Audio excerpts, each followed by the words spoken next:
ओम अदृश्यत्वादिगुणको धर्मोक्तेः ओम यथोर्णनाभिसृजते गृह्णते च यथा पृथिव्यामोषधयः सम्भवन्ति यथा सुतः पुरुषात् केशलोमानि तथा क्षरात् सम्भवति यः विश्वम्. ಈ ಸೂತ್ರ ಹೊರಟಿತ್ಯಾಕೆ ಅನ್ನೋದನ್ನ ವಿವರಿಸುವಾಗ ಮುಂಡಕೋಪನಿಷತ್ತು ಅಥವಾ ಅಥರ್ವಣೋಪನಿಷತ್ತು ಅದರಲ್ಲಿ ಬಂದಿರುವಂತಹ ಒಂದು ವೇದ ವಾಕ್ಯವನ್ನ ನೋಡಿದ್ದೇವೆ. ಅಕ್ಷರದಿಂದಲೇ ಈ ಜಗತ್ತೆಲ್ಲ ಹುಟ್ಟುತ್ತದೆ ಅಂತ. ಆ ಅಕ್ಷರಕ್ಕಿಂತಲೂ ಉತ್ತಮವಾದ ಮತ್ತೊಂದು ತತ್ವ ಇದೆ. ಅದಕ್ಕಿಂತಲೂ ಉತ್ತಮನಾದವನು ಭಗವಂತ ಅಂತ ಹೀಗೆ ವರ್ಣನೆ ಬಂದಿದೆ. ಅದೇ ಉಪನಿಷತ್ತಿನಲ್ಲೇ ಅಕ್ಷರಾತ್ ಪರತಃ ಪರಃ, ಇದೆಲ್ಲ ಪೂರ್ವ ಪಕ್ಷ. ಇಲ್ಲಿ ಎಷ್ಟದ ಅಗ್ರೇಶ್ಯಂ ಅಗ್ರಾಹ್ಯಂ ಅನ್ನುವ ವೇದವಾಕ್ಯದ ಅರ್ಥವನ್ನ ಈ ಹಿಂದೆ ನೋಡಿದ್ವಿ. ಈಗ ಯಥಾ ಊರ್ಣನಾಭಿಸೃಜತೆ ಗೃಹತೆ ಚ ಅನ್ನುವ ವೇದವಾಕ್ಯ ಇದೆಯಲ್ಲ, ಅದರ ಅರ್ಥವನ್ನ ಗಮನಿಸೋಣ. ಇದು ಭಾವದೀಪ ಟಿಪ್ಪಣಿಯಲ್ಲಿ ರಾಘವೇಂದ್ರ ಸ್ವಾಮಿಗಳು ಹೇಳಿದ್ದಾರೆ. ಅವರ ಟಿಪ್ಪಣಿಯಲ್ಲಿ ಕಂಡು ಬರ್ತದೆ. ಹಾಗೆ ಅದಕ್ಕಿಂತ ಸ್ವಲ್ಪ ವಿಸ್ತಾರವಾಗಿ ವಾಕ್ಯಾರ್ಥ ಮಂಜರಿ ಟಿಪ್ಪಣಿ ಶರ್ಕರಾ ಶ್ರೀನಿವಾಸ ತೀರ್ಥರು ಅಂತ, ಬಿದರಹಳ್ಳಿ ಶ್ರೀನಿವಾಸ ತೀರ್ಥರು ಬೇರೆ, ಶರ್ಕರಾ ಶ್ರೀನಿವಾಸ ತೀರ್ಥರು ಬೇರೆ. ಅವರ ಟಿಪ್ಪಣಿಯಲ್ಲಿ ಕೂಡ ಇದು ಕಂಡು ಬರ್ತದೆ. ಸ್ವಲ್ಪ ವಿಸ್ತಾರವಾಗಿ ಚೆನ್ನಾಗಿದೆ ವಾಕ್ಯಾರ್ಥ ಮಂಜರಿ ಟಿಪ್ಪಣಿಯಲ್ಲಿ.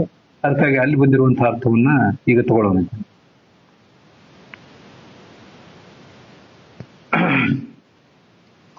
ಲೋಕೆ ಪಿತುರನ್ಯಸ್ಯೈವ ಮಾರಕತ್ವ ದರ್ಶನಾತ್ ನ ತಥಾ ಇಹ ಅನ್ಯಸ್ಯ ಸಂಹರ್ತೃತ್ವಂ ಮಂತವ್ಯಂ ಹಿ ಭಾವೇನ ಸೃಷ್ಟೃತ್ವಂ ಸಂಹರ್ತೃತ್ವಂ ಚ ಸದೃಷ್ಟಾಂತ ಉಪಪಾದಯತೆ.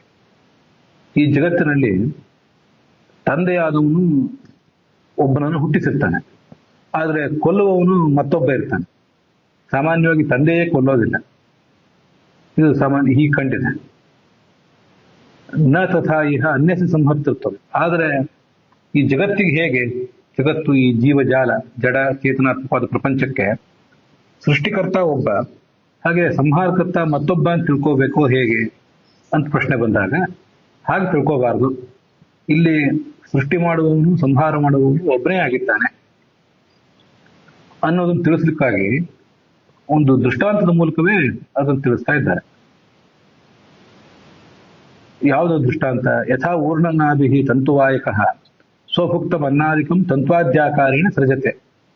ಆ ಜೇಡ ತಾನು ತಿಂದ ಆಹಾರ ಮೊದಲಾದನ್ನ ಒಂದು ಬಲೆಯ ರೂಪದಲ್ಲಿ ಹೊರ ಹಾಕ್ತದೆ. ಆಮೇಲೆ ಪುನರ್ಗೃಹತೆ, ಗೃಹತೆ ಅಂದ್ರೆ ಸಂಹರತೆ, ಸೃಜತಿ ಅಂದ್ರೆ ಸೃಷ್ಟಿ ಮಾಡ್ತದೆ, ಗೃಹತೆ ಅಂದ್ರೆ ಒಳಗೆ ಸ್ವೀಕಾರ ಮಾಡ್ತದೆ. ಹೀಗೆ ಒಂದೇ ಜೇಡವೇ ತಾನು ಶ್ರಮಿಸಿ ಸೃಷ್ಟಿ ಮಾಡಿದ್ದನ್ನ ತಾನೇ ಸಂಹಾರ ಮಾಡ್ತದೆ. ತಥಾ ಅಕ್ಷರ ಶಬ್ದೋಕ್ತ ಭಗವಾನಪಿ, ಅಕ್ಷರ ಶಬ್ದವಾಚ್ಯನಾದ ಭಗವಂತನು ಕೂಡ ಪೂರ್ವಕಲ್ಪೆ ಭುಕ್ತಂ ಜಗತ್ ಸೃಜತೆ ಸಂಹಾರತೆ. ಹಿಂದಿನ ಕಲ್ಪದಲ್ಲಿ, ಹಿಂದಿನ ಮಹಾಕಲ್ಪದಲ್ಲಿ ಏನು ಜಗತ್ತು ಸೃಷ್ಟವಾಗಿತ್ತು, ಅದನ್ನ ಯಾವ ಜಗತ್ತನ್ನು ಸೃಷ್ಟವಾಗಿತ್ತು ಅಂತ ಹೇಳಿ ತಪ್ಪು ಹೇಳಿದೆ. ಪೂರ್ವಕಲ್ಪದ ಕೊನೆಯಲ್ಲಿ, ಪೂರ್ವ ಬ್ರಹ್ಮಕಲ್ಪದ ಕೊನೆಯಲ್ಲಿ ಯಾವ ಜಗತ್ತನ್ನ ಅವನು ಪ್ರಳಯ ಕಾಲದಲ್ಲಿ ನುಂಗಿಬಿಟ್ಟಿದ್ದ, ಅದನ್ನ ಮತ್ತು ಮುಂದಿನ ಬ್ರಹ್ಮಕಲ್ಪದ ಆರಂಭದಲ್ಲಿ ಸೃಷ್ಟಿಸ್ತಾನೆ. ಅದು ಮುಗಿದ್ಮೇಲೆ ಮತ್ತೆ ಸಂಹಾರ ಮಾಡ್ತಾನೆ. ಇದು ಒಂದು ದೃಷ್ಟಾಂತ. ಆದ್ರಿಂದ ಭಗವಂತನು ಕೂಡ ತಾನೇ ಸೃಷ್ಟಿ ಮಾಡಿ ತಾನೇ ನಾಶಪಡಿಸುವುದು ವಿರುದ್ಧ ಏನಲ್ಲ, ಅದವನ ಸ್ವಭಾವಕ್ಕೆ ಉಚಿತವಾಗಿಯೇ ಇದೆ ಅಂತ ಅದರ ತಾತ್ಪರ್ಯ. ಯಥಾ ಪೃಥಿವ್ಯಾ ಮೋಷಧೆ ಸಂಭವಂತಿ ಅಂತದೆ. ಈಗ ಜಗತ್ತನ್ನು ಸೃಷ್ಟಿಸ್ತಾನಲ್ಲ, ಸೃಷ್ಟಿಸುವಾಗ ಆ ಜಗತ್ತಿನ ಸೃಷ್ಟಿಗೆ ಏನು ಬೇಸ್ ಒಂದು ಏನಾದ್ರೂ ಬೇಕಲ್ಲ, ಕೆಲವು ಮೆಟೀರಿಯಲ್ ಕಾಸ್ಗಳು ಇತ್ಯಾದಿ ಏನಾದ್ರು ಕಾರಣಗಳು.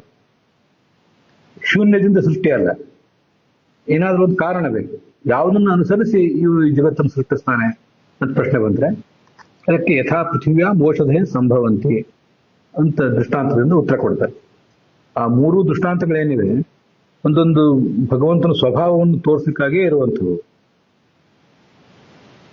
ಹೇಗೆ ಪೃಥ್ವಿ ಅನ್ನೋದು ಏನಾದ್ರೂ ಸೃಷ್ಟಿಸಬೇಕಾದ್ರೆ, ಅಲ್ಲಿ ಯಾವ್ದಾದ್ರು ಬೀಜ ಮೊಳೆಯಬೇಕಾದ್ರೆ ಮೊದಲು ಒಂದು ಬೀಜವನ್ನು ಹಾಕ್ಬೇಕು, ನಾವು ಭೂಮಿಯಲ್ಲಿ ಹಾಕಬೇಕು, ಅದಕ್ಕೆ ನೀರು ಒದಗಿಸ್ಬೇಕು, ಬಿಸಿಲು ಬೀಳಬೇಕು, ಗೊಬ್ಬರ ಇತ್ಯಾದಿಗಳನ್ನ ಆನಂತರ ಒದಗಿಸಿದ್ರು ಆದಿತ್ತು, ಇಲ್ಲದೇ ಇದ್ರು ಆದಿತ್ತು. ಇಷ್ಟೆಲ್ಲ ಆದರೆ ಆವಾಗ ಅಲ್ಲಿ ಸಸ್ಯ ಬೆಳೀತದೆ. ಹಾಗೆ ಶಾಲಿ ಅಂದ್ರೆ ಅಕ್ಕಿ, ಅದೆಲ್ಲ ನಾನಾ ಥರದ ಬೀಜಗಳನ್ನ ಅಪೇಕ್ಷೆ ಮಾಡಿಕೊಂಡು ಅಂಕುರವನ್ನು ಬೆಳೆಸ್ತದೆ, ಸಸ್ಯವನ್ನು ಬೆಳೆಸ್ತದೆ. ಹಾಗೆ ಈ ಭಗವಂತ ಕೂಡ ಚೇತನಾನ ವಿವಿಧ ಕರ್ಮಾಣಿ ಅಪೇಕ್ಷೆ ತತ್ತ ಸೃಜತಿ ಇತ್ಯುಕ್ತಂ ಭವತೆ. ಚೇತನರಿಗೆ ಅವನು ಬೇರೆ ಬೇರೆ ಥರದ ಸೃಷ್ಟಿಯನ್ನಂತೂ ಮಾಡ್ತಿದ್ದಾನಲ್ಲ, ಅದು ಹೇಗೆ ಮಾಡ್ತಾನೆ ಅಂದ್ರೆ ಅವರವ್ರದೇ ಆದ ಕರ್ಮಗಳನ್ನು ಅನುಸರಿಸಿ ಮಾಡ್ತಿದ್ದಾನೆ. ಇಲ್ಲಿ ಶಾಲಿ ಅಂತ ತಗೊಂಡಿದ್ದಾರಲ್ಲ, ಆ ಶಂಕರ ಶ್ರೀನಿವಾಸ ತೀರ್ಥರು ವಾಕ್ಯಾರ್ಥ ಮಂದಿರ ಟಿಪ್ಪಣಿಯಲ್ಲಿ ಆ ಶಾಲಿ ಅಂತ ಶಬ್ದ ತಗೊಳ್ಳಿಕ್ಕೆ ಒಂದು ಕಾರಣ ಇದೆ. ಐತರಿಯ ಉಪನಿಷತ್ನಲ್ಲಿ ಕ್ಷುದ್ರ ಮಿಶ್ರಾಣಿಯು ಬೀಜಾನಿ ಅಂತ ಒಂದು ವಾಕ್ಯ ಇದೆ. ಈ ಜೀವರೆಲ್ಲರೂ ಕೂಡ ನಾನಾ ಥರದ ಭಿನ್ನ ಭಿನ್ನವಾದ ಬೀಜಗಳಿದ್ದಂತೆ ಅಂತ.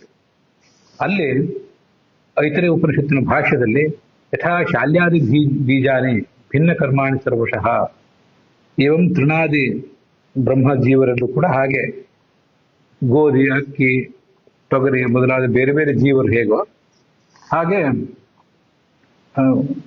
ಬೇರೆ ಬೇರೆ ಬೀಜಗಳು ಹೇಗೋ ಹಾಗೆ ಜೀವರ ಕರ್ಮಗಳು ಕೂಡ ಬೇರೆ ಬೇರೆ ಥರ ಇದೆ, ಜೀವರ ಸ್ವಭಾವವು ಬೇರೆ ಬೇರೆ ಥರ ಇದೆ ಅಂತ ಅಲ್ಲಿ ಬಂದಿದೆ. ಅದಕ್ಕಾಗಿ ಶಾಲಿ ಅಂತ ಅನ್ನೋದನ್ನ ಅವರು ನೆನಪು ಹಾಕೊಂಡಿದ್ದಾರೆ. ಇಲ್ಲಿರೋದು ಈಗ ಚೇತನ ಸೃಷ್ಟಿ ಬಗ್ಗೆ ಆಯಿತು. ಜಡ ಸೃಷ್ಟಿ ಬಗ್ಗೆನೂ ಕೂಡ ಹಾಗೇನೆ.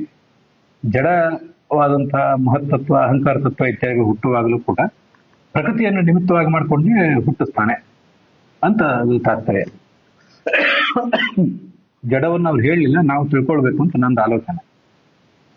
ಪೃಥ್ವಿ ಜಡವಾದಂತಹ ಬೀಜವನ್ನ ಉಪಾದಾನ ಕಾರಣವಾಗಿ ಇಟ್ಕೊಂಡು ಜಡವಾದಂತಹ ಸತ್ಯವನ್ನು ಹುಟ್ಟಿಸ್ತದೆ. ಜಡವಾದ ಸತ್ಯದ ಒಳಗೆ ಜೀವ ಇರ್ತದೆ ಅಷ್ಟೇ, ನಮಗೆ ಗೊತ್ತಿದೆ. ಹೀಗೆ ಜಡದ ಸೃಷ್ಟಿಗಾಗಲಿ ಚೇತನ ಸೃಷ್ಟಿಗಾಗಲಿ ಒಂದೊಂದು ಏನಾದರೂ ಬೇಸ್ ಇದ್ದೇ ಇರ್ತದೆ. ಶೂನ್ಯದಿಂದ ಸೃಷ್ಟಿ ಆಗುವುದಿಲ್ಲ ಅಂತ ಒಂದು ಜಡದ ಸೃಷ್ಟಿಗೆ ಸಂಬಂಧಪಟ್ಟಂತೆ ವಿವರಣೆ. ಮತ್ತೆ ಚೇತನದ ಸೃಷ್ಟಿಗೂ ಕೂಡ ಅವರವರದೇ ಆದ ಕರ್ಮ ಏನಿರ್ತದೆ ಅದಕ್ಕನುಸಾರವಾಗಿಯೇ ಸೃಷ್ಟಿ ಅಂತ ಇನ್ನೊಂದು ತಾತ್ಪರ್ಯ.